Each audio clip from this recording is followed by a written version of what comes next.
नमस्कार दोस्तों, success study Baloda YouTube channel में आपका स्वागत है।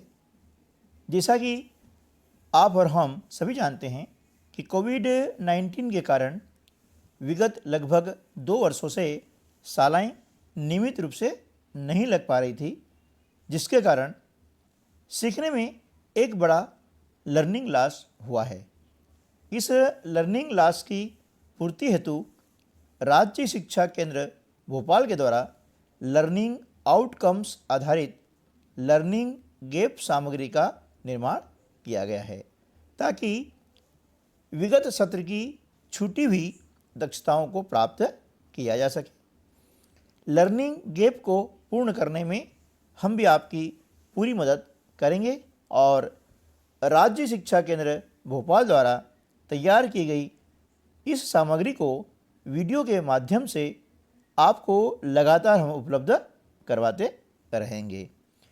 तो चलिए शुरू करते हैं हम आज का वीडियो।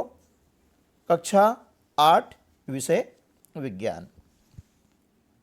आज के वीडियो का जो लर्निंग आउटकम है वह है S701, जिसके अंतर्गत पदार्थों और जीवों जैसे दर्पण और लेंस आदि को अवलोकन योग्य विशेषताओं जैसे छवि, आकृति, बनावट कार्य आदि के आधार पर पहचान करते हैं। तो इसके अंतर्गत जो पहला लर्निंग आउटकम है S701, उसके अंतर्गत जो चैप्टर हैं वह है गोलीय दर्पण का। गोलीय दर्पण क्या है, इसके कॉन्सेप्ट को हम संक्षेप में समझ लेते हैं। गोलीय दर्पण कोई भी पॉलिश किया हुआ अथवा चमकदार पृष्ठ दर्पण की भांति कार्य करता है। आप भी स्टेनलेस इस्पात की एक प्लेट या एक चम्मच या कोई भी वक्रित चमकदार पृष्ठ का उपयोग अपना प्रतिबिंब देखने के लिए कर सकते हैं। वक्रित यानी मुड़ा हुआ है ना, जो सीधा नहीं होता है, वक्र होता है, कर्व, ठीक है ना, उसे हम बोलते हैं वक्रित, ठीक है ना। अब इसके अंतर्गत अवतल दर्पण तथा उत्तल दर्पण, इनके बारे में हम जानकारी लेते हैं कि दर्पण, अवतल दर्पण क्या होते हैं और उत्तल दर्पण किसे कहते हैं, ठीक है। यदि किसी गोलीय दर्पण का परावर्तक पृष्ठ अवतल है तो उसे हम अवतल दर्पण कहते हैं। यदि परावर्तक पृष्ठ उत्तल है तो इसे हम उत्तल दर्पण कहते हैं। उत्तल यानी उभरा हुआ भाग, है ना, जो उभरा हुआ भाग रहता है वह उत्तल होता है, और जो अंदर दबा हुआ भाग रहता है उसे हम अवतल कहते हैं, ठीक है। चम्मच का भीतरी पृष्ठ अवतल दर्पण की भांति कार्य करता है, जबकि बाहरी पृष्ठ उत्तल दर्पण की भांति कार्य करता है। आपने देखा होगा कि आपके घर में एक चम्मच होती है ना, तो उसका जो अंदर वाला भाग रहता है ना, वह अवतल दर्पण की भांति कार्य करता है, क्योंकि वह गड्ढानुमा होता है, ठीक है ना। और जो बाहरी पृष्ठ होता है, जो उभरा हुआ रहता है, वह उत्तल दर्पण की भांति कार्य करता है, ठीक है। आप देख रहे हैं कि यहाँ पर चित्र में ये जो चित्र है, इसके अंतर्गत ये वक्र हिस्सा है ना, और ये वाला हिस्सा देख रहे हैं कि ये परावर्तक पृष्ठ है ना, और इसमें ये वाला हिस्सा है, ये आपको दिख रहा है परावर्तक पृष्ठ, ये वाला, है ना, ठीक है। तो यहाँ पर हम देखते हैं कि एक हिस्सा पॉलिश किया हुआ है ना, और दूसरे हिस्से से क्या हो रहा है, परावर्तन हो रहा है। क्या हो रहा है, परावर्तन हो रहा है, ठीक है ना। तो ये जो आप देख रहे हैं यह होता है अवतल दर्पण में, है ना। बाहर की ओर क्या है, पॉलिश है, ये वाला हिस्सा पॉलिश का है, और ये वाला जो हिस्सा है ना, इसको बंद कर दिया गया है। तो ये यहाँ से क्या होता है कि प्रकाश का परावर्तन होता है। इसी प्रकार से ये जो उभरा हिस्सा है यह अवतल दर्पण का कार्य करता है, ठीक है ना। तो अवतल दर्पण वास्तविक तथा उल्टा प्रतिबिंब बना सकता है तथा उत्तल दर्पण द्वारा बना प्रतिबिंब सीधा, आभासी तथा साइज में वस्तु से छोटा होता है। ठीक है, अब हम देख लेते हैं कि अवतल लेंस और उत्तल लेंस क्या होते हैं। ठीक है ना, तो हम देखते हैं कि वे लेंस जो किनारों की अपेक्षा बीच में मोटे प्रतीत होते हैं उत्तल लेंस कहलाते हैं, है ना। क्या होगा, ये किनारों की अपेक्षा बीच में मोटे होते हैं, किनारों पर पतले होते हैं, जैसा कि आप देख रहे हैं चित्र ये वाला। यह उत्तल दर्पण का यानी उत्तल लेंस का उदाहरण है, उत्तल लेंस का है। ठीक है ना, और ऐसे लेंस जो किनारों की अपेक्षा बीच में पतले महसूस होते हैं उन्हें हम कहते हैं अवतल लेंस, जैसे कि आप यहाँ पर देख रहे हैं। ये बीच में जो हिस्सा है ये क्या है, पतला है ना, और जो किनारे हैं वे इनसे अपेक्षाकृत मोटे हैं। ठीक है ना, अब इन लेंसों का जो है क्या उपयोग है। आपने देखा होगा कि जो आपका वाहन होता है, चाहे वो मोटरसाइकिल हो, कार हो, ट्रक हो या अन्य कोई भी वाहन हो, तो उसमें एक होता है ड्राइवर की साइड में साइड मिरर, है ना, यानी पार्श्व दर्पण। उसमें उत्तल दर्पण का उपयोग किया जाता है ना। और यदि आप कभी अस्पताल गए हों, है ना, किसी के साथ में गए हों या आप स्वयं भी गए हों, तो आप देखते हैं कि डॉक्टर जो आँख, कान, नाक या गले का जो निरीक्षण करता है ना, तो इनका निरीक्षण करते समय वे हमेशा अवतल दर्पण का उपयोग करते हैं। इसी प्रकार से जो डेंटिस्ट होते हैं यानी दंत चिकित्सक, दंत विशेषज्ञ जो होते हैं, वे दांतों का बड़ा प्रतिबिंब देखने के लिए अवतल दर्पण का उपयोग करते हैं। ठीक है, चलिए हम आगे चलते हैं। उत्तल लेंस वास्तविक तथा उल्टा प्रतिबिंब बना सकता है। जब बिंब लेंस के अधिक निकट हों तो बनने वाला प्रतिबिंब आभासी, सीधा तथा आवर्धित होता है। आवर्धित मतलब बड़ा। ठीक है ना, अवतल लेंस सदैव सीधा, आभासी तथा साइज में बिंब से छोटा प्रतिबिंब बनाता है। ठीक है, इसके बारे में यदि और अधिक आपको जानकारी चाहिए तो आप कक्षा 7 का जो विज्ञान है उसका चैप्टर नंबर 15 यानी अध्याय 15 आप पढ़ सकते हैं। उसमें गोली दर्पण के बारे में विस्तृत जो है जानकारी दी गई है।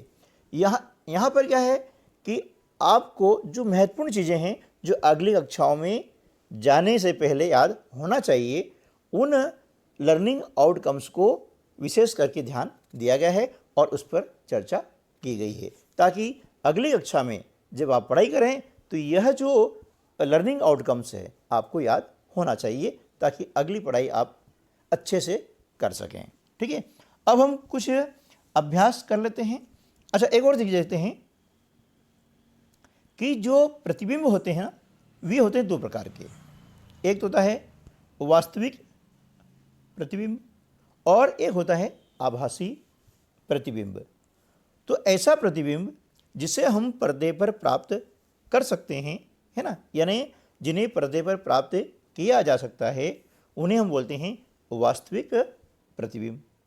और जिन प्रतिबिंबों को हम पर्दे पर प्राप्त नहीं कर सकते, यानी पर्दे पर प्राप्त नहीं किया जा सकता है, उन्हें हम कहते हैं आभासी प्रतिबिंब। जैसे कि समतल दर्पण द्वारा जो प्रतिबिंब बनता है उसे हम पर्दे पर प्राप्त नहीं कर सकते हैं, अर्थात समतल दर्पण में बना हुआ प्रतिबिंब कैसा होता है, आभासी होता है। ठीक है, चलिए अब हम इससे संबंधित कुछ प्रश्न हैं, अभ्यास वर्कशीट है, उसको हल कर लेते हैं और समझ लेते हैं। पहला प्रश्न है, अवतल दर्पण किसे कहते हैं, है ना। तो उत्तर क्या हो जाएगा, यदि किसी गोली दर्पण का परावर्तक पृष्ठ अवतल है तो इसे हम अवतल दर्पण कहते हैं। ठीक है, जिसका परावर्तक पृष्ठ अवतल होता है, यानी जहाँ पर से प्रकाश का परावर्तन होता है वह अवतल होता है, यानी वक्र होता है। ठीक है ना, अंदर की तरफ झुका होता है, जैसे देखा चम्मच में हमने कि जो गड्ढा वाला हिस्सा होता है वह अवतल कहलाएगा, और जो पीछे उभरा हिस्सा होता है वह उत्तल कहलाता है। ठीक है ना। चलिए प्रश्न 2, किस दर्पण द्वारा वस्तु का प्रतिबिंब सीधा, आभासी तथा साइज में वस्तु से छोटा बनता है? इसका उत्तर हो जाएगा उत्तल दर्पण द्वारा वस्तु का प्रतिबिंब सीधा, आभासी तथा साइज में वस्तु से छोटा बनता है। ठीक है। चलिए अगला प्रश्न देख लेते हैं। प्रश्न क्रमांक 3, स्टेनलेस इस्पात की चम्मच का भीतरी पृष्ठ व बाहरी पृष्ठ किस दर्पण की भांति कार्य करते हैं? इसका उत्तर हो जाएगा स्टेनलेस इस्पात के चम्मच की भीतरी पृष्ठ अवतल दर्पण व बाहरी पृष्ठ उत्तल दर्पण की तरह कार्य करते हैं। ठीक है। प्रश्न क्रमांक 4, उत्तल दर्पण द्वारा बनने वाले प्रतिबिंब की प्रकृति कैसी होती है? इसका उत्तर हो जाएगा उत्तल दर्पण द्वारा बनने वाला प्रतिबिंब सीधा, आभासी तथा साइज में वस्तु से छोटा होता है। ठीक है। अब हम कर लेते हैं अभ्यास वर्कशीट नंबर 2। इसका पहला प्रश्न है उत्तल लेंस किसे कहते हैं? वे लेंस जो किनारों की अपेक्षा बीच में मोटे प्रतीत होते हैं उन्हें हम उत्तल लेंस कहते हैं। ठीक है। प्रश्न क्रमांक 2, अवतल लेंस द्वारा किस प्रकार का प्रतिबिंब बनता है? इसका उत्तर हो जाएगा अवतल लेंस द्वारा बनने वाला प्रतिबिंब सदैव सीधा, आभासी तथा साइज में बिंब से छोटा बनता है। बिंब माने वस्तु, जो वस्तु है उसे छोटा बनाएगा। ठीक है ना।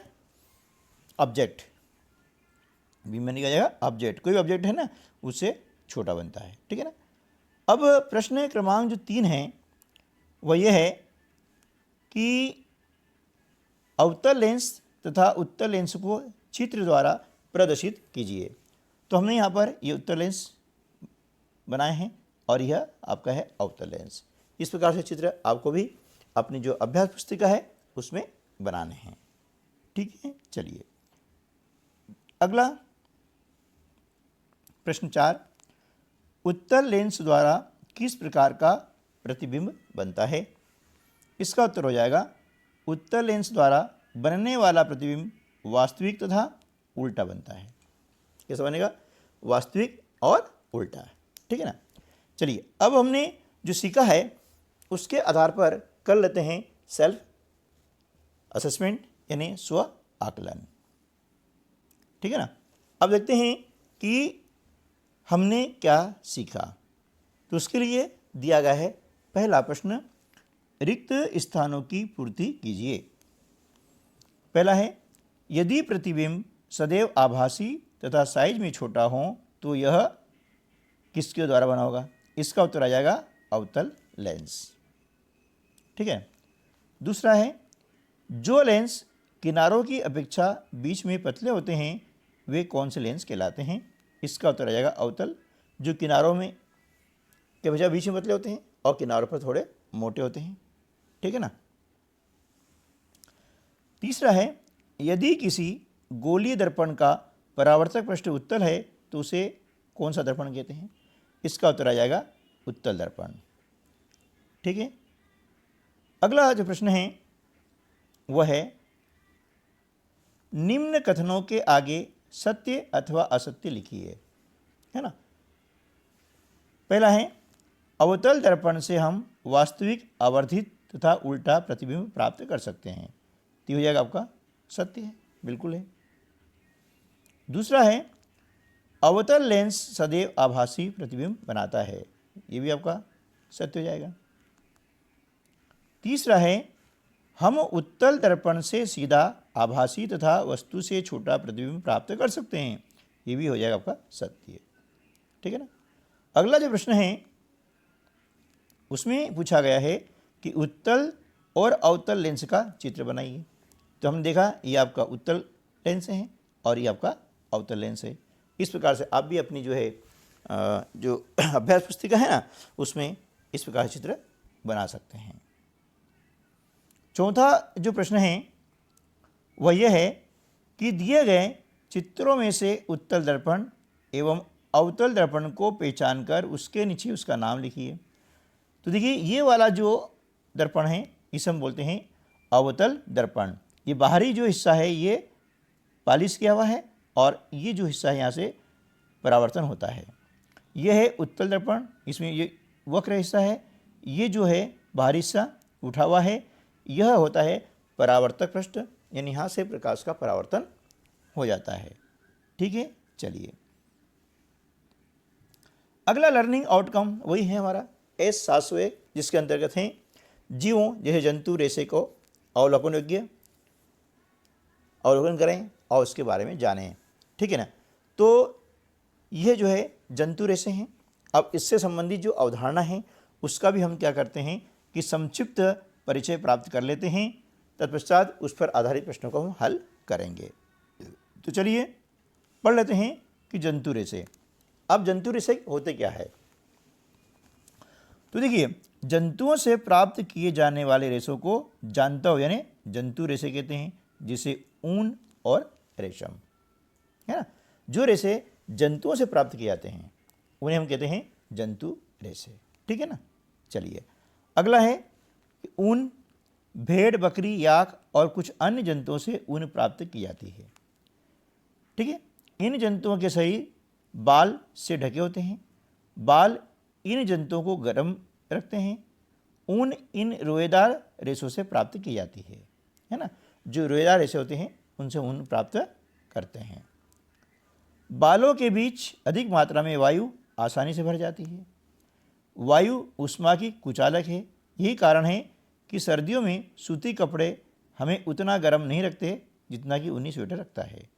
क्यों रखता है कि ऊनी जो स्वेटर होता है उसमें जो रेशे होते हैं वे होते हैं रोएदार, है ना, और उन रोएदार रेशों के बीच में वायु अधिक मात्रा में आसानी से भर जाती है ना, और वायु क्या है? ऊष्मा की कुचालक है।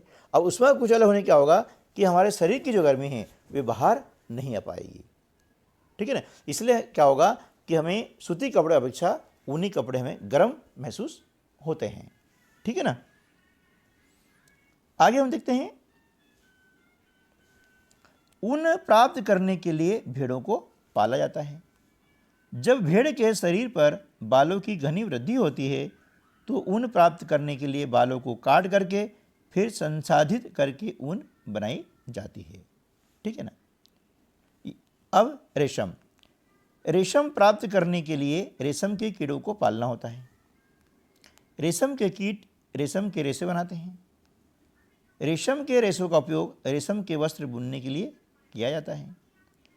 रेशम कीट अनेक किस्म के होते हैं जो एक दूसरे से काफ़ी अलग दिखाई देते हैं। ठीक है ना, सबसे सामान्य रेशम कीट सहतूत रेशम कीट है ना, सहतूत कीट से प्राप्त रेशम फाइबर चमकदार, लचीला और मृदु होता है तथा इसे सुंदर रंगों में रंगा जा सकता है। ठीक है, अब इस पर आधारित जो हमारी वर्कशीट है उसको हम हल कर लेते हैं। वर्कशीट नंबर 1, इसमें पहला प्रश्न है कि जंतु रेशे किसे कहते हैं?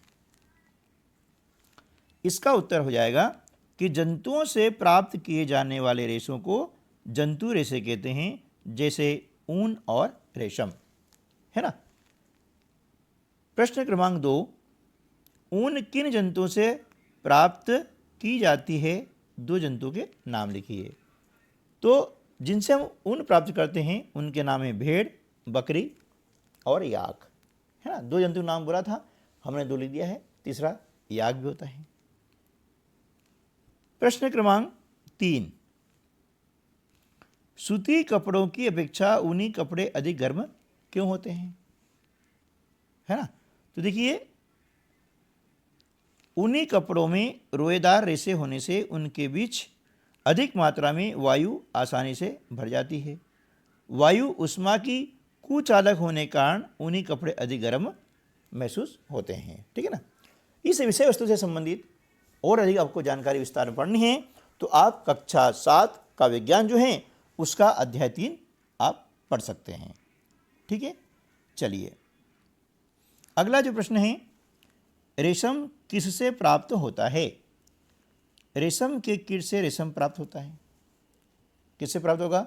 रेशम के कीट से। प्रश्न 5, रेशम के रेशों का क्या उपयोग है? रेशम के रेशों का उपयोग रेशम के वस्त्र बुनने के लिए किया जाता है। ठीक है, चलिए अब आपके सामने है प्रोजेक्ट कार्य। क्या है? प्रोजेक्ट कार्य। पहला उसमें कार्य है कि उन जंतुओं के चित्र एकत्रित कीजिए जिनके बालों का उपयोग ऊन के रूप में किया जाता है, उन्हें अपनी स्क्रैप पुस्तिका में चिपकाइए। है ना, हम देख रहे हैं कि ये जो है भेड़ है ना, ये बकरी है और ये है याक। ठीक है ना, इनके चित्र आप अपनी अभ्यास पुस्तिका में चिपका लें, है ना, जैसे मैंने यहाँ पर चिपकाया हुआ है ना। और यदि आप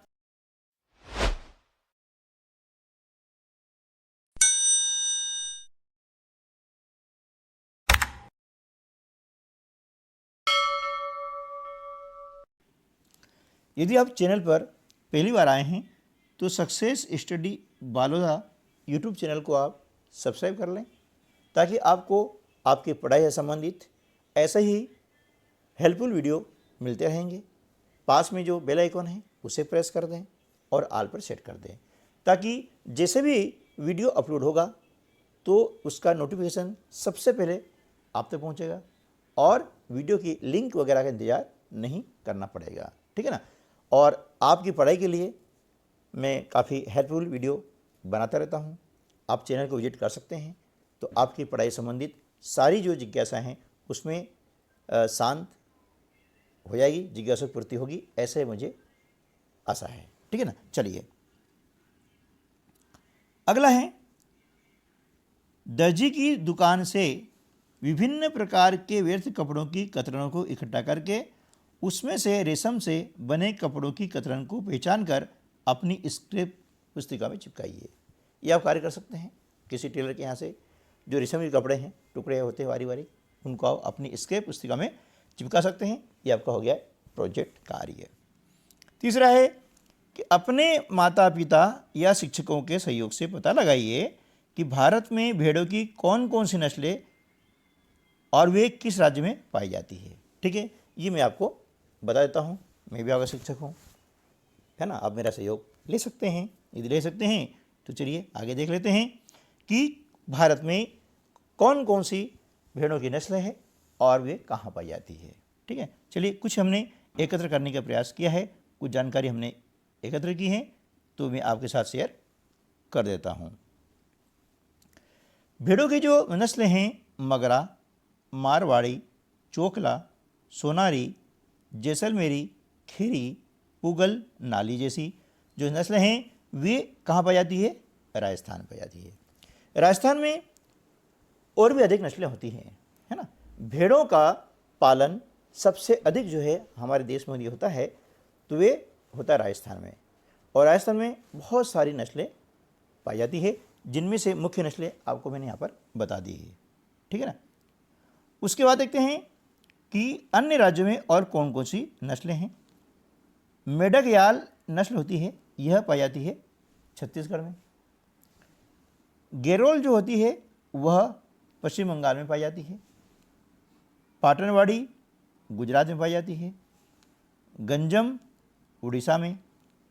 बोनपाला सिक्किम में, है ना। और भी अनेक राज्य हैं जहाँ पर भेड़ों की नस्लें पाई जाती हैं। चूँकि यहाँ जगह नहीं थी इसलिए उनके नाम नहीं लिखे हैं। ठीक है दोस्तों, चलिए अब हम कर लेते हैं स्व आकलन। पहला प्रश्न है, कॉलम ए में दिए गए शब्दों को कॉलम बी में दिए गए शब्दों से मिलान कीजिए। तो आप देख रहे हैं याक कॉलम ए में दिया गया है, और याक का संबंध क्या है कि याक है ऊन देने वाला जंतु, तो हमने इसको मिला दिया है ना। ये क्या है? ऊन देने वाला जंतु है। कौन? याक। ठीक है ना। चलिए दूसरा, चमकदार व लचीला फाइबर, ये क्या होता है? रेशम है। इसका संबंध क्या हो गया, रेशम से हो गया है। ठीक है। तीसरा है रेशम कीट। अब रेशम कीट क्या है, शहतूत, इसका संबंध हो गया है। ठीक है ना, ये हमने इसको सही मिलान कर दिया है। अब हम देख लेते हैं कि अगला प्रश्न क्या है। अगला प्रश्न है, नीचे दिए गए वाक्यों में से सत्य असत्य को छांटिए। कौन से वाक्य सत्य हैं, कौन से असत्य हैं। तो आप यहाँ पर राइट का निशान भी लगा सकते हैं या फिर सत्य असत्य लिख भी सकते हैं। पहला है, घने बालों वाले कुत्ते से ऊन प्राप्त होती है। बिल्कुल नहीं होती है, तो ये क्या हो जाएगा, गलत, यानी असत्य। हमने यहाँ लिख दिया है असत्य।